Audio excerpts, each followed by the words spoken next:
Residents of Fort McMurray were forced to evacuate in a hurry as the raging wildfire approached the city.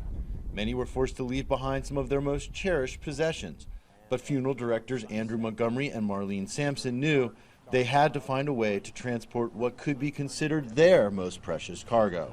That's Mr. Goloski. Richard Goloski, a lifelong resident of Fort McMurray, passed away shortly before the fire, and his family was evacuated before services could be held. So a plan was hatched to transport Mr. Goloski's body to Edmonton, along with the cremated remains of several others. We'd have been entrusted to a family member that really can't speak for themselves, and that's our job, and that's what we do. Normally, a deceased body is transported in a hearse like this. That didn't seem to be the right choice for this particular journey. Seeking a more discreet vehicle for the long trip to Edmonton, Mr. Goloski was transported in this van. Specifically designed inside to carry a stretcher.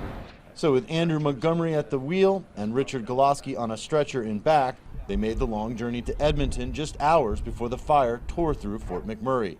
Leaving Goloski behind was never an option. Not one moment, not 1 second.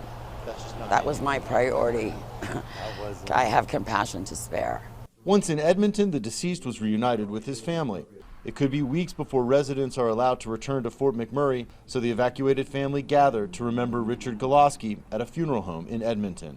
He was a trapper, a hunter and a trapper. He was very proud of that, and he taught myself and my brother how to live off the land.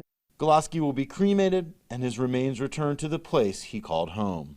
Sure, he's up there smiling, laughing down at us, and a big grin on his face for sure. He's getting a lot of attention. Jim Spellman, CCTV, Edmonton, Canada.